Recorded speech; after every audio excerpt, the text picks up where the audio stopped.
So hi, Greg here in Studio A at Pyramind, and I'm really psyched to be here with BishopeMagnetic.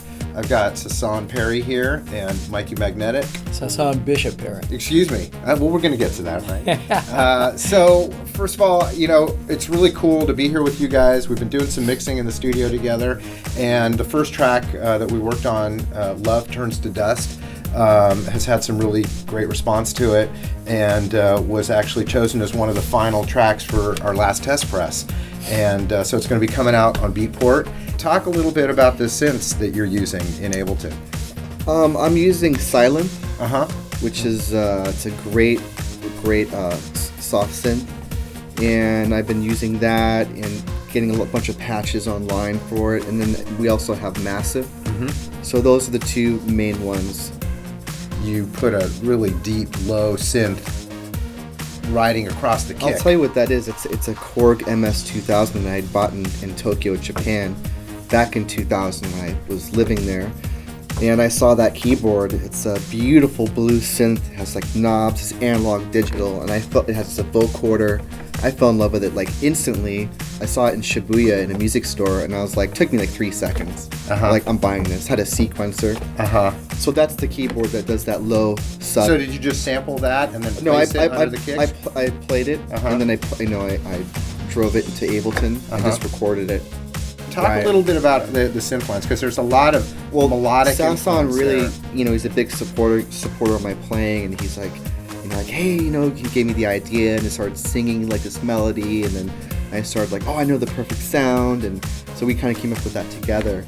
So that little high synth. Yeah, exactly. Yeah. That kind of. We definitely inspire each other line. for ideas, like sort of like the backing vocals. I'll like sing it, and teach it to him, and he'll get it in there, and like it's a mutual process.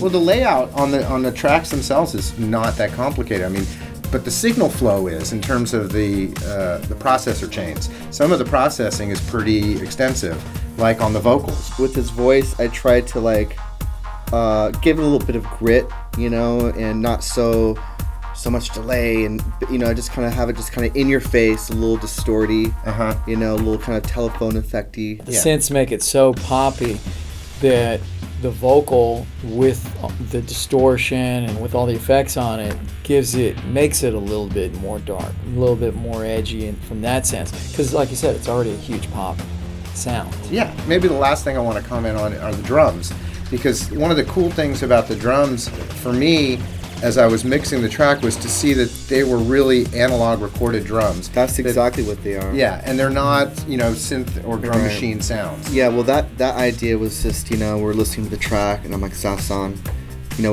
I need to get some drum fills here. And then we kind of like took it into a whole different. Then just putting some drum fills were like, it became more of a part of the track. And it was big. It's more of a tribal pounding. That breakdown. Yeah. It's like a tom, enormous. Big. Yeah. And they just made the track really huge. Yeah.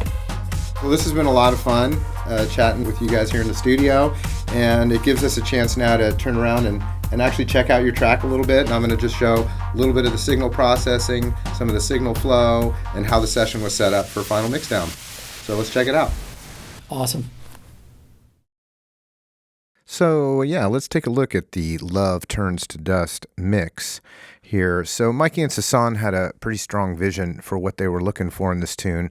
So my job coming into the mix was really to organize and make it as punchy and banging as possible, really. A lot of the processing was already in place, and they liked the general vibe of the track. They just needed the elements of the track to really stand up and not interfere with each other, and, in general, just make a great mix out of it. So one of the first things I like to do when approaching a tune is to look at the structure of the song first and understand how it's put together, because that's going to give me a much better insight as to how to approach the mix sonically. So the first thing I did was drop in the markers to give me a sense of the overall song structure. So you'll see over here, we've got our intro, verse, chorus, verse 2, chorus 2, bridge, the kind of is really the pre-bridge, which is a nice big fat breakdown here, a bridge 2 and a chorus out. One of the advantages to having the markers in here, other than just being able to navigate around the tune and be conversant in a mix session about it, is to be able to click on the markers themselves and then loop to next locator so you can work on the song in sections. So here I've created a loop from the chorus, and that lets me really focus in on that section of the tune. So with that in mind, then I'm going to go and look at the tracks themselves and see how they've been broken out. And so what you'll notice here is that I've grouped them in sections. And I've grouped them by vocals. So here's my vocal group, Vox, with the lead vocal, lead, chorus, doubles, etc. And then all the synths grouped together. Included with the synth group are some of the special effects that Meikee added in here. And then the drum group. So it really came down to 3 nice sections, which really enabled me to do what I call the 3-fader mix on this. 3 main sub faders that control really the overall blend of the entire mix. And then I can work on them in sections, getting the vocal blend just right by soloing the vocals themselves,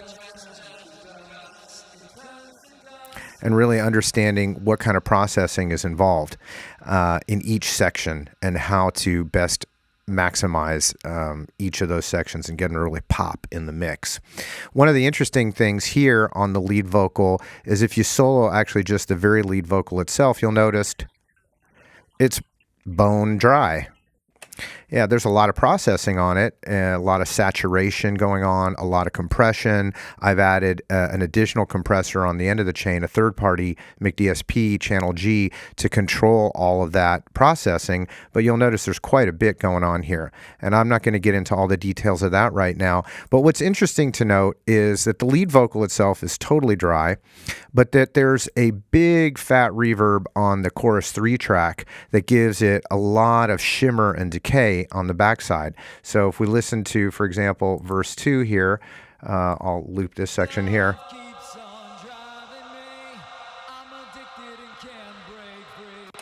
You can hear it just swimming in reverb with a huge long decay time. And you can see that it's 100% wet here with a super long decay time on it. 60 seconds. Yowza. But what it does is it creates this really cool 3-dimensional feeling around the vocal without saturating or getting in the way of the lead vocal itself, which is totally bone dry up and in your face. Makes for a really nice 3D effect here.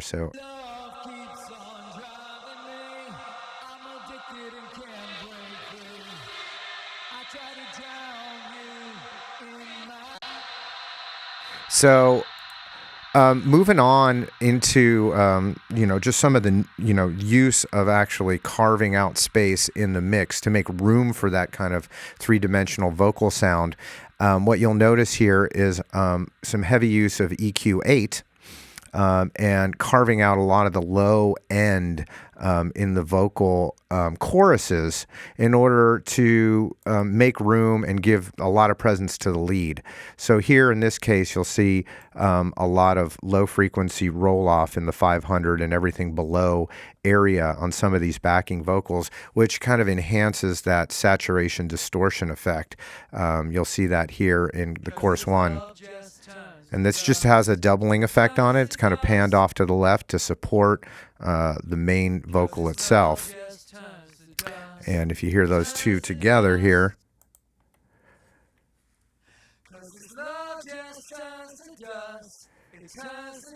it creates a filler effect, and panned off to the left, again, it adds more spatial quality to the vocal itself.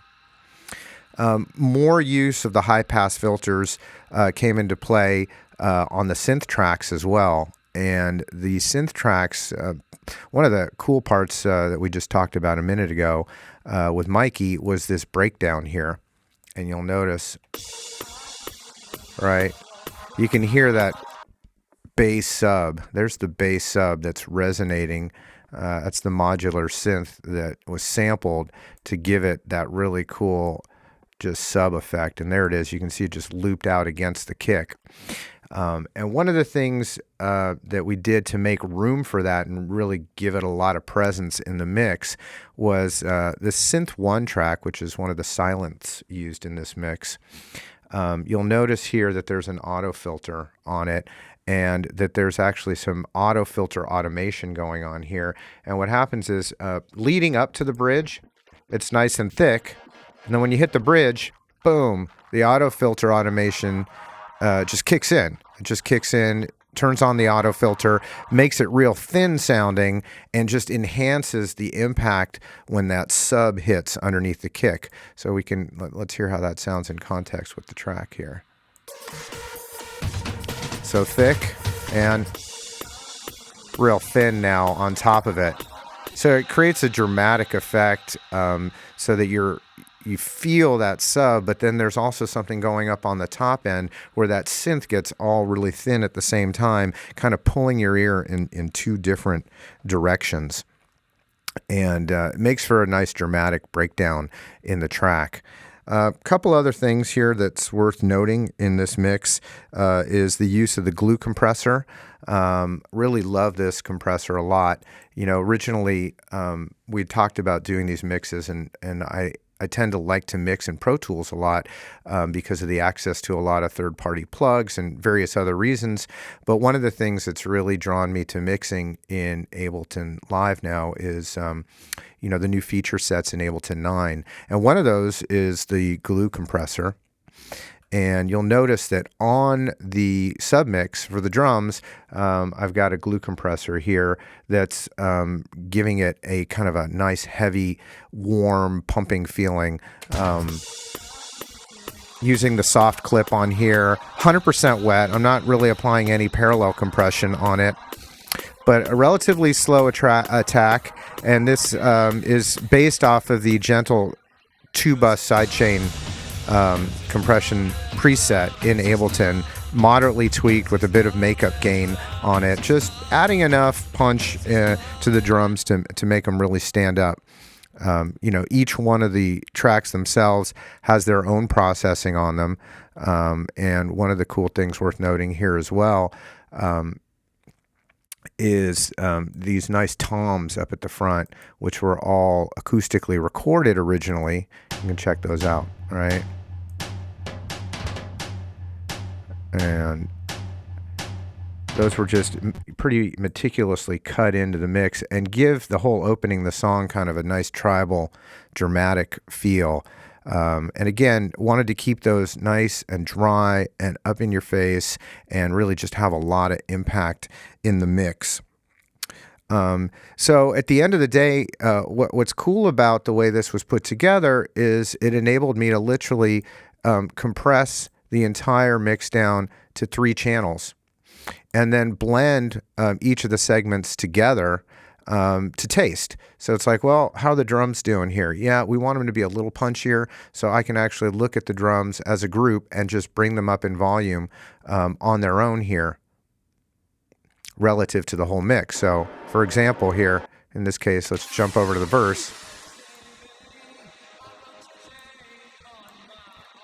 Let's get the track volume going here. Bring it back in the mix.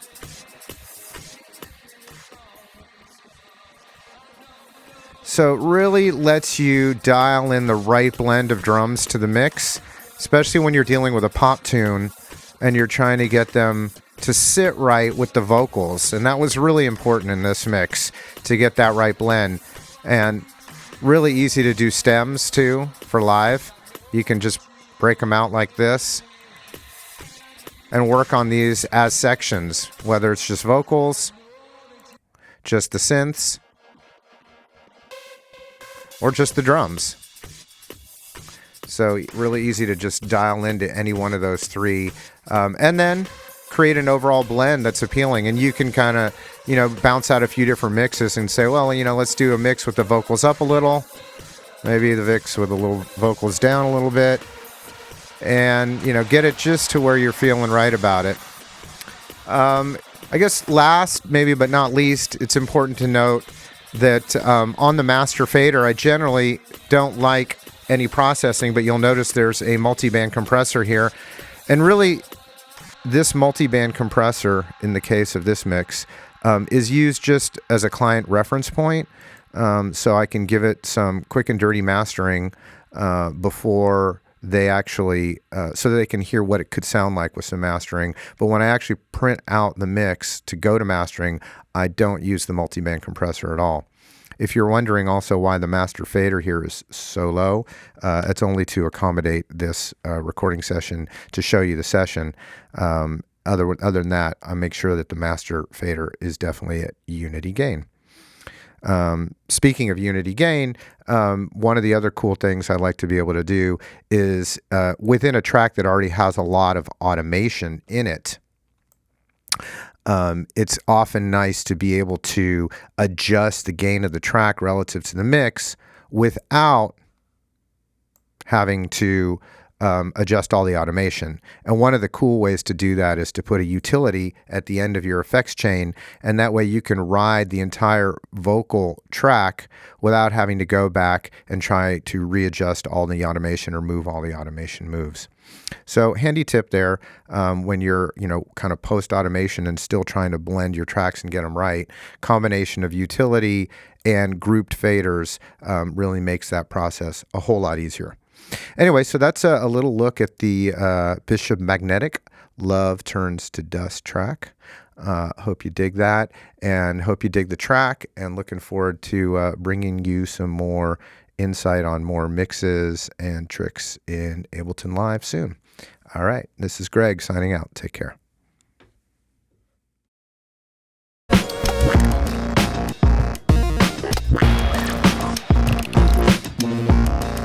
Very much like to thank Pyramind for hosting me here once again. I think this institution is really cool, and until I came here for the first time, I had never seen anything like it in my whole life. What I think really separates us from other people who teach is that we are outrageously passionate about what we do, and especially in electronic music. Since coming to Pyramind, I've discovered electronic music, and San Francisco being a mecca for underground electronic music opened up so many doors for me and kind of blew my mind. We cover everything from absinthe to contact. When people get to the mind-melting level, we get into modular synthesis. Everything about native instruments, everything about Logic synths down to the finest detail.